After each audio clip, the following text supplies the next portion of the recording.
Now we have our answer here as he sits in EVO Japan, the first ever EVO Japan's top 8 for Smash 4. This is, I think this is going to be a really crazy day. I'm really excited. But of course, you know, we got to talk about the other players too. Number 1 on the Japanese PR, Ken, Sonic God himself. And we're about to see him face off against the man himself, Abadango. So what do you think, man? Sonic, Bayonetta. I'll be honest, and I always get blown up for this, but I never thought this was a great matchup for Bayonetta. I don't like this matchup as Bayonetta. I really feel like looking at Bayonetta, the matchup spread isn't that bad across the board. She has an amazing matchup spread. Yeah. Yes, correct. So, you win. Yeah, I was like, hello. Great one of the best characters in the game, obviously. Probably the best. One of the best characters in the game, obviously. It's not up for discussion. We're going to go straight into the first game. Number 1, EVO Japan Smash 4 top 8. Let's do it. Yep, this is it. The first of its kind, first set of the day. I'm excited, man. We came a long way with this event, too. A lot of great representatives from around the world, but here it is. Ken versus Abadango right here on Smashville. And now, what are some of the things that make you feel as if Bayonetta doesn't quite have an easy time DC? So I think this matchup is very momentum-based. It's really going to come down to who is able to get that huge life lead to start off the match. You know, if Sonic gets it, he's going to hold on to it. He's going to run away. And Bayonetta, while she's a very strong character, amazing attacks, frame that up. The one thing that is not 10 out of 10 for her is her ground speed. Oh, that up air not going to do it just yet. So she's going to have a hard time catching Sonic if she loses that life lead, especially if she loses a stock lead. It's going to be very hard. You know, Ken is just going to run away and not going to overextend and put himself in bad situations. One of the scary things about Bayonetta, of course, being the fact that, yep, even though she probably may not quite have the best speed when it comes to, you know, chasing down an opponent like Sonic, Bayonetta does have great tools to be able to mount a comeback against an opponent. Yeah, she's most definitely one of the best comeback characters in the game. So even if she is down to stock, you know, one well-timed up B might be at the end of Ken's stock. And you know what's blowing my mind right now, hearing that Japanese Bayonetta voice. I love it. You don't get to hear it very often, but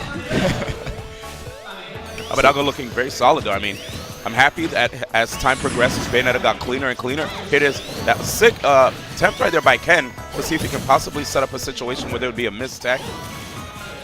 Wow, look at this life deficit between these two players. Abadango sitting pretty right now with 119 damage on Ken. But where is the KO attack, D1? What do you think we're going to see? Right now, actually, the KO attack by Bayonetta? Yeah. Here's the thing right now. I believe Abadango is just trying to maintain the lead by just putting out safe options, and the moment I say that, we see a pretty committal heel slide. Back air, of course, being a solid option. Bayonetta has forward throw as well that can KO. You know, witch twist can lead to combo follow-ups as well. So it's all about seeing what opening that Abadango can find out of Ken. Right now, Ken doing a pretty good job holding shield most of the time, and if Abadango could set up a situation where he can remember that Ken will opt for shield. That bat would think that safe from that back air above the stage, but right now Ken doing a great job of slowly bringing someone back, not overextending, getting hit by anything. Oh, what is? Oh, okay, just probably that was a miss input possibly. Maybe didn't even think he was gonna be able to follow up after that. 146 on Sonic. This is gonna be a scary situation because, you know, all of a sudden he has max rage at this point. It's going to be very scary if he's able to hit with maybe a back air. Or honestly, that roll scared me. Bayonetta's roll, as good as she is, man, that roll is not one of the best. Oh, Ken's going to get that nair to come out, create some more space. Now he has Bayonetta over 100. I think forward throw will be enough. So that forward throw, yeah, it is a very strong throw. There's certain situations where you might not get the KO, but I like the setup as well. You know, the fact that you saw the back air pressure relentless by Abadango and knew that Ken probably was expecting a mix-up where there'd be a short hop and an immediate dash grab. Abadango just he overshot the grab, so that was smart on his part. Interesting extension right there by Abadango. I was expecting maybe the fair witch twist strings. Oh, he's going to try and dive kick back the stage. Ken is going to read that, smell it out, closed out that stock with a back air. Going to get some extra damage with an up air as well. There it is, and there's a witch twist we were talking about. Comes out very fast. Fastest option right there. 4-frame startup, man. Huge hitbox. I know you were talking about this yesterday on the jump off. So good. So good. Absolutely one of the best attacks in the game. Nice interception right there. Abadango making sure to get that witch twist to send Ken out. Intercepting right there with the back air, pushing him out as far as possible. Understands that Ken will be able to keep coming back, so he's going to get as much as he can before Ken is finally able to drift back. Yeah, I don't know if you noticed, he actually two-frame Ken twice in a row. That's why Ken was able to get his jump back. But this is going to be enough.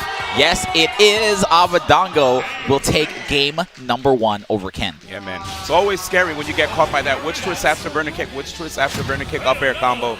It's pretty potent. It's like that go-to B&B right there to just like end the round.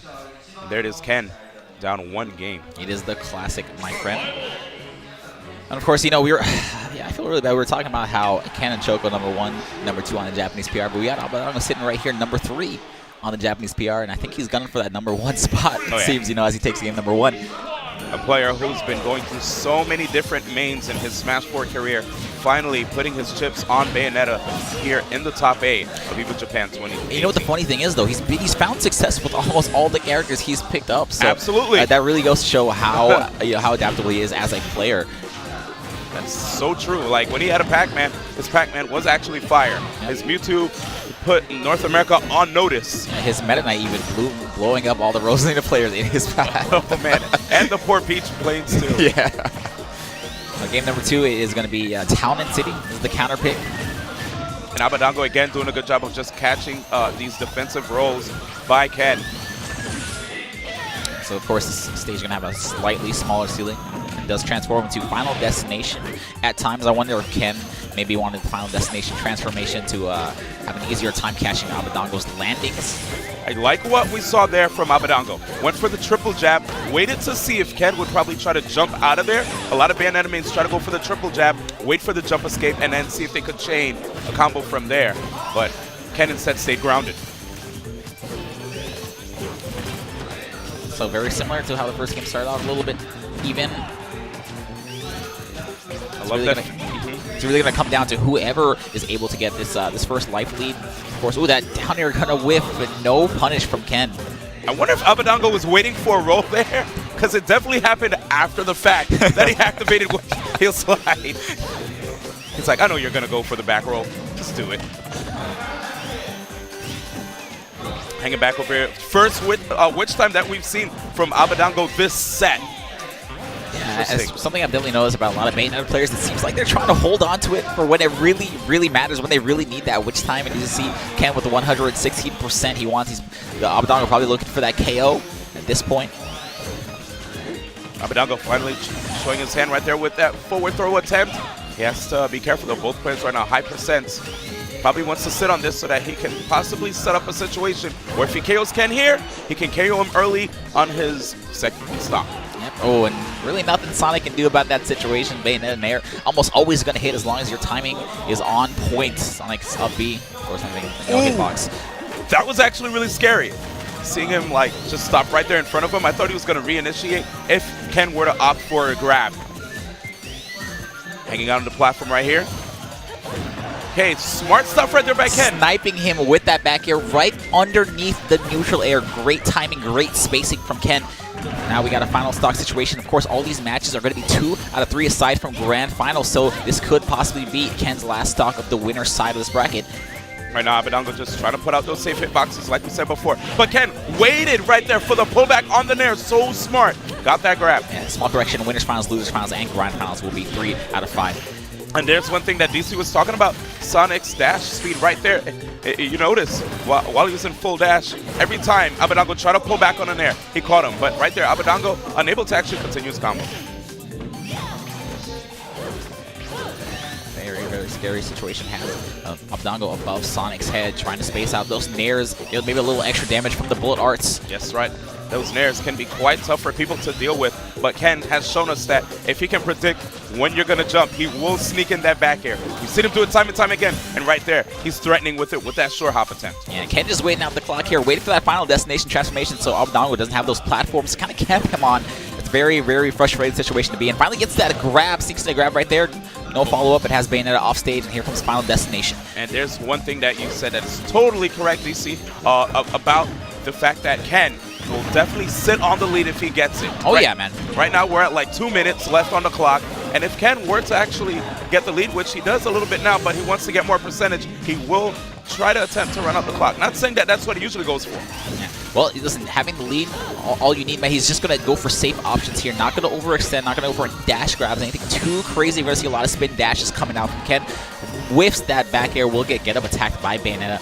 Yeah, that setup right there by Ken is so slick. He'll get you with that spring jump, and then when you get knocked down, if you tech in place, he will get that back air. He loves to tech chase with that back air while he lands from the air.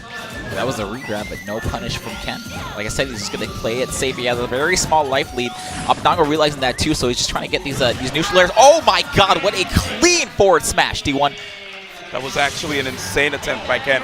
I thought we were going to see possibly another back air right there connect in Ken's face, but instead he saw the target, smash. man. He went for it, man. Yeah, so that was smart. crazy. That move is scary, man. I'm very happy that Ken pulled the trigger on that move, showing that Abadango can't just freely go into the air like that. He's going to have to make sure to mix it up a bit more.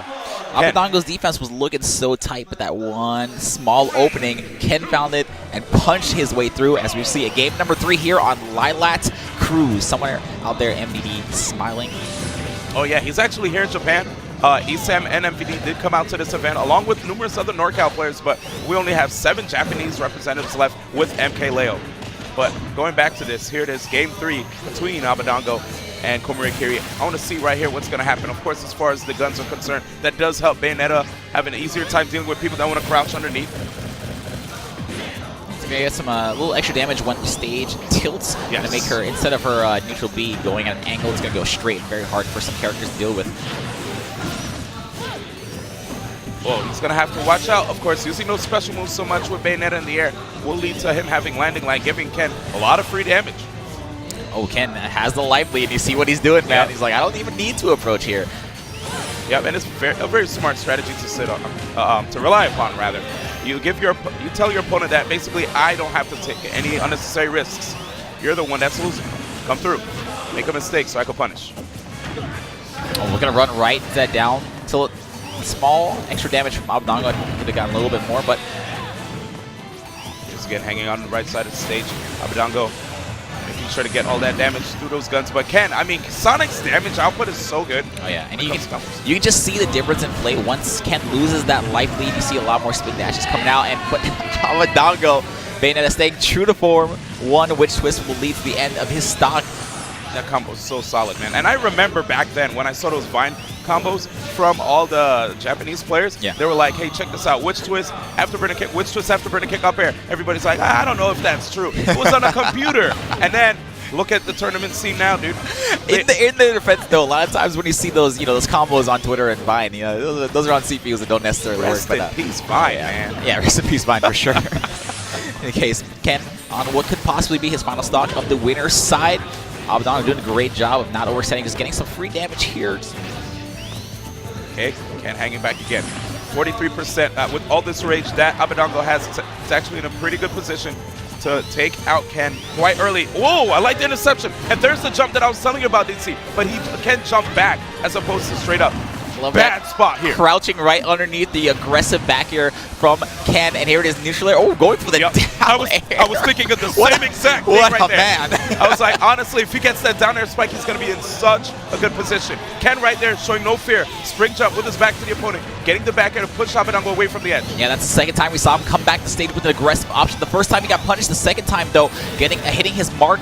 Still has Abadango 139, not able to shave off this first stock just yet. Oh man, what a chase right there. Unable to confirm off of that, and here it is, sneaking towards center. That should be it. That should be it, man. Yep, 154 right there, losing that stock, that back throw. So potent when you're at high percent. Abadango not even opting the DI. He's like, yeah, you got it, man. I'm done. He's like, I'm KO'd. Yeah, honestly, when you know the percents, you're like, all right, whatever, man. Let's just move on. Right, some players like to believe them. Ken starting off the stock with 87%. This is not completely impossible for him, but it's going to be very, very hard to bring this back, especially the way Abadango is playing very tight defense, only a few openings. Look at that shield, though, taking so much damage, and Abadango, wait, did he try to just grab Ken potentially if he approached?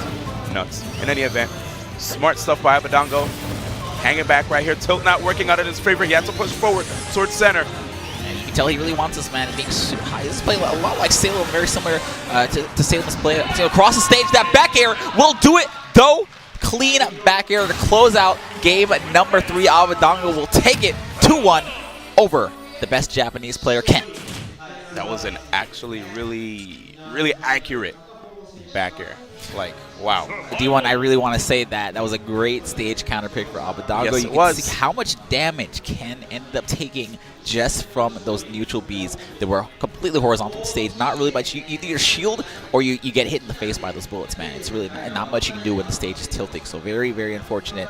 He seemed like he was having a really hard time with his approach. You know, Bayonetta sitting underneath the platform. You can't really approach her from the air, especially when, you know, that witch twist is always looming. You know Abadango's finger is always on the trigger for the witch twist. So it's very hard to approach her on that stage in that situation. So even you know, you saw him starting off that second stock 86%. 2 seconds later, 107%, just from bullets, not even from Abadango really doing anything. So, what do you do in that situation, D1? I mean, Ken, what he tried to respond with was shielding, right? But there was so much damage on the shield, to the point where he decided maybe I should crouch. And at some point, Abadango's like, all right, you're not going to be blocking anymore. I guess it's time for me to just run up on you and try to, you know, approach. And it was getting rough, too. I can only imagine what stage he might have banned here, because maybe the triplats, but man, you know, it just seems really frustrating to fight Bayonetta in that situation, as we saw in that match too. I think it really